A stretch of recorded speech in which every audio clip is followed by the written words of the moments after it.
जय भोलेनाथ। श्रावण मास महात्मा 7वां अध्याय। मंगला गौरी व्रत वर्णन तथा व्रत कथा। ईश्वर बोले, हे सनत कुमार, अब मैं अत्युत्तम भौम व्रत का वर्णन करूंगा, जिसके अनुष्ठान करने मात्र से वैधव्य नहीं होता है। विवाह करने के पश्चात 5 वर्षों तक यह व्रत करना चाहिए। इसका नाम मंगला गौरी व्रत है। यह पापों को नाश करने वाला है। विवाह के पश्चात प्रथम श्रावण शुक्ल पक्ष में पहले मंगलवार को यह व्रत आरंभ करना चाहिए। केले के खंभों से सुशोभित एक पुष्प मंडल बनाना चाहिए और उसे अनेक प्रकार के फलों तथा रेशमी वस्त्रों से सजाना चाहिए। उस मंडप पर अपने सामर्थ्य के अनुसार देवी की सुवर्णमय अथवा अन्य धातु की बनी प्रतिमा स्थापित करनी चाहिए। उस प्रतिमा को 16 उपचारों से, 16 दूर्वा दलों से, 16 चावलों से तथा 16 चने की दालों से मंगला गौरी नामक देवी की पूजा करनी चाहिए। 16 बत्तियों से 16 दीपक जलाने चाहिए। दही तथा भात का नैवेद्य भक्तिपूर्वक अर्पित करना चाहिए। देवी के पास ही पत्थर का सील तथा लोटा स्थापित करना चाहिए। 5 वर्ष तक इस प्रकार से करने के पश्चात उद्यापन करना चाहिए। माता को वायन प्रदान करना चाहिए, जिसकी विधि आप सुनिए। अपने सामर्थ्य अनुसार एक पल प्रमाण सुवर्ण की अथवा उसके आधे प्रमाण की अथवा उसके भी आधे प्रमाण की मंगला गौरी की प्रतिमा निर्मित करनी चाहिए। अपनी शक्ति के अनुसार स्वर्ण आदि के बने तंडुलपूरित पात्र पर वस्त्र तथा रमणीय कंचू की ओढ़नी रखकर उन दोनों के ऊपर देवी की प्रतिमा स्थापित करनी चाहिए। पास में चांदी से निर्मित सील तथा लोटा रखकर माता को वायन प्रदान करना चाहिए। इसके बाद 16 सुवासिनियों को प्रयत्न पूर्वक भोजन कराना चाहिए। हे विप्र, इस विधि से व्रत करने पर 7 जन्मों तक सौभाग्य बना रहता है और पुत्र आदि के साथ संपदा विद्यमान रहती है। सनत कुमार बोले, सर्वप्रथम इस व्रत को किसने किया था और किसको इसका फल प्राप्त हुआ? हे शंभो, जिस तरह से मुझे इसके प्रति निष्ठा हो जाए, कृपा करके वैसे ही बताएं। ईश्वर बोले, हे सनत कुमार, पूर्व काल में कुरु देश में श्रुत कीर्ति नामक एक विद्वान कीर्तिशाली शत्रुओं का नाश करने वाला 64 कलाओं का ज्ञाता तथा धनुर्विद्या में कुशल राजा हुआ था। पुत्र के अतिरिक्त अन्य सभी चीजें उस राजा के पास थी, अतः वह राजा संतान के विषय में अत्यंत चिंतित हुआ और जब ध्यानपूर्वक देवी का आराधना करने लगा, तब उसका कठोर तपस्या से देवी प्रसन्न हो गई और उससे यह वचन बोली, हे सुव्रत, वर मांगो। श्रुत कीर्ति बोला, हे देवी, यदि आप मुझ पर प्रसन्न हैं तो मुझे सुंदर पुत्र दीजिए। हे देवी, आपकी कृपा से अन्य किसी भी वस्तु का अभाव नहीं है। उसका यह वचन सुनकर पवित्र मुस्कान वाली देवी ने कहा, हे राजन, तुमने अत्यंत दुर्लभ वर मांगा है, फिर भी कृपावश मैं तुम्हें अवश्य दूंगी।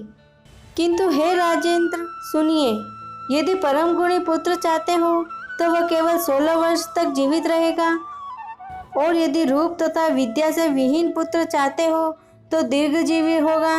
देवी का यह वचन सुनकर राजा चिंतित हो उठा और पुनः अपनी पत्नी से परामर्श करके उसने गुणवान तथा सभी शुभ लक्षणों से संपन्न 16 वर्ष का आयु वाला पुत्र मांगा। तब देवी ने भक्ति प्रसन्न राजा से कहा, हे नृपनंदन, मेरे मंदिर के द्वार पर आम का वृक्ष है, उसका फल लाकर मेरी आज्ञा से अपनी भार्या को उसे भक्षण करने हेतु तो प्रदान करो, जिससे वह शीघ्र ही गर्भ धारण करेगी। इसमें संदेह नहीं है। प्रसन्न होकर राजा ने वैसा ही किया और उसकी पत्नी ने गर्भ धारण कर लिया। 10वें महीने में उसके देवतुल्य सुंदर पुत्र को जन्म दिया।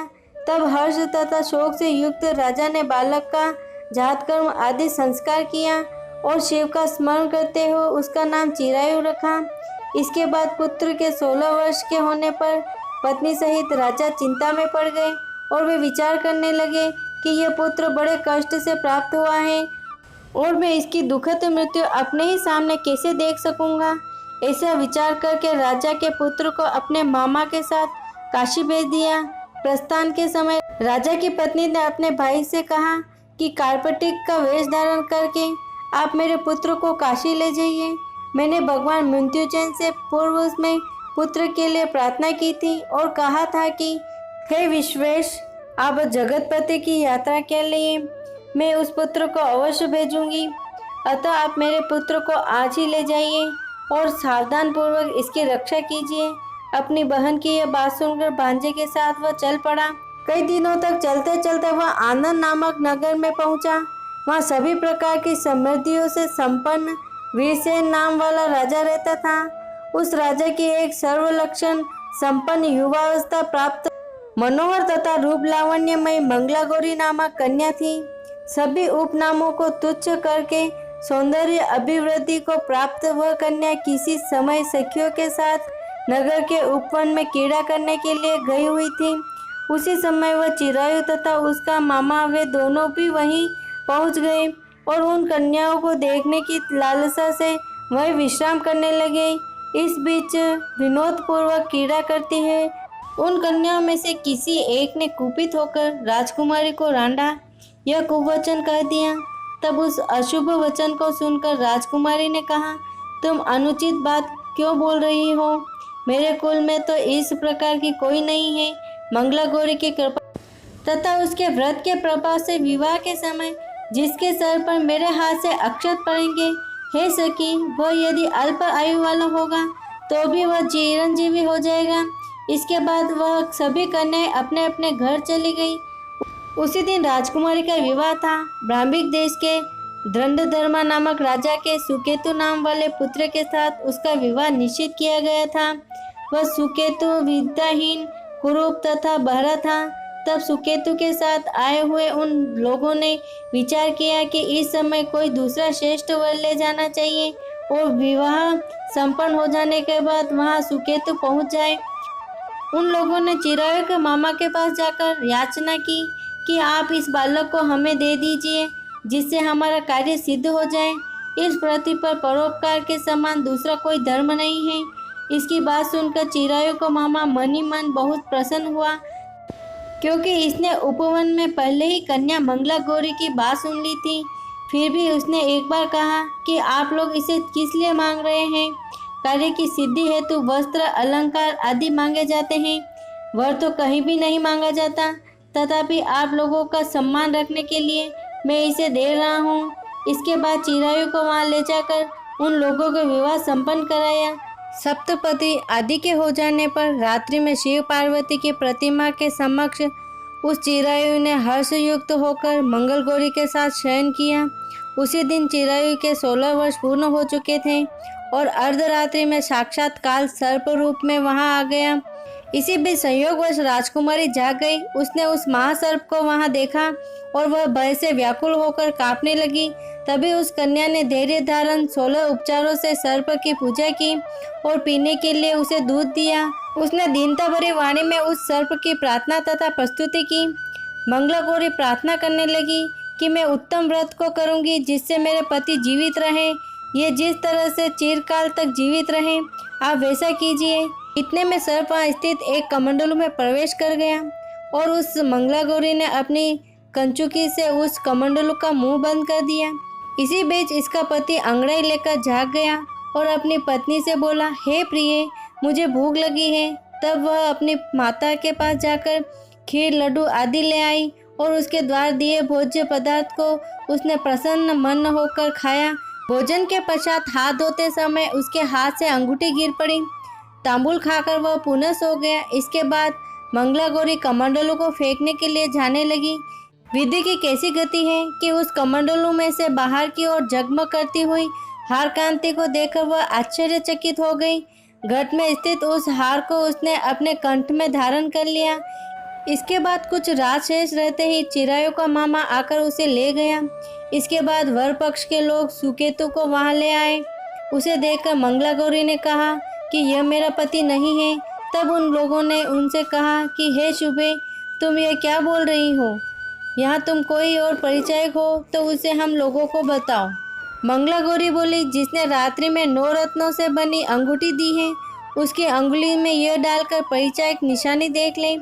मेरे पति ने रात्रि में मुझे जो हार दिया था उसके रत्नों का समुदाय कैसा है, इस बात को यह बताएं। यह तो कोई अन्य ही है। इसके अतिरिक्त रात्रि में आम सींचते समय उनका पैर कुमकुम से लिप्त हो गया था, वह मेरी जांघ पर अब भी विद्यमान है। उसे आप लोग शीघ्र देख लें। साथ ही रात में परस्पर पाषाण तथा भोजन आदि जो कुछ किया गया था उसे भी यह बता दे, तब यह निश्चित ही मेरा पति है। इस प्रकार उसका वचन सुनकर सभी ठीक है कहने लगे, किंतु जब एक भी बात न मिली तब सभी ने सुकेतु को उसका पति होने से निषेध कर दिया और वर पक्ष वाले जिस तरह से आए थे उसी तरह से चले गए।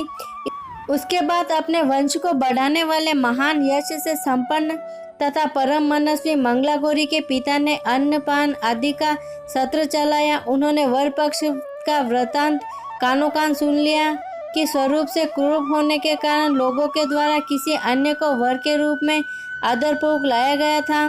तब उन्होंने अपनी कन्या को पर्दे के भीतर बिठा दिया। उसके बाद 1 वर्ष बीतने पर यात्रा करके चिरायु अपने मामा के साथ यह देखने आया कि विवाह के बाद वहाँ क्या हुआ। तब उसे गवाक्ष के भीतर से देखकर वह मंगला गौरी अत्यंत प्रसन्न हुई और माता पिता से बोली कि मेरे पति आ गए हैं। राजा ने अपने सुहजनों को बुलाकर पूर्व में कहे गए सभी परिचायकों को निशानी को देखकर मंद मुस्कान वाली अपनी कन्या चिरायु को सौंप दी। राजा ने शिष्टजनों को साथ लेकर विवाह का उत्सव कराया। इसके बाद राजा वीरसेन ने वस्त्र आभूषण आदि सेना घोड़े रथ और अन्य भी बहुत सी सामग्रियां देकर उन्हें विदा किया। इसके बाद कुल को आनंदित करने वाला वह चिरायु पत्नी तथा मामा को साथ लेकर सेना के साथ अपने नगर पहुंचा। लोगों के मुख से उसे आया हुआ सुनकर उसके माता पिता को विश्वास नहीं हुआ। उन्होंने सोचा कि प्रारब्ध अन्यथा कैसे हो सकता है। इतने में वह अपने माता पिता के पास आ गया और स्नेह से परिपूर्ण वह चिरायु भक्ति पूर्वक उसके चरणों में गिर पड़ा। तब अपने पुत्र का मस्तक सूंघकर उन दोनों ने परम आनंद प्राप्त किया। पुत्र वधू मंगला गौरी ने भी सास ससुर को प्रणाम किया। तब सास उसे अपनी गोद में बिठाकर सारा वृतांत शीघ्रतापूर्वक पूछने लगी। हे महामुने, पुत्र वधू ने भी मंगला गौरी के उत्तम व्रत महात्म्य तथा जो कुछ भी घटित हुआ था वह सब वृतांत बताया। हे सनत कुमार, मैंने आपसे इस मंगला गौरी व्रत का वर्णन कर दिया। जो कोई भी इसका श्रवण करता है अथवा जो इसे करता है इसके सभी मनोरथ पूर्ण हो जाते हैं, इसमें संदेह नहीं है।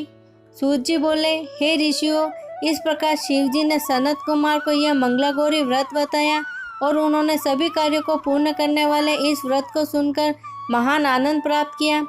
इस प्रकार श्री स्कंद पुराण के अंतर्गत ईश्वर सनत कुमार संवाद में श्रावण मास महात्मा में मंगला गौरी व्रत कथा नामक 7वां अध्याय पूर्ण हुआ। जय भोलेनाथ।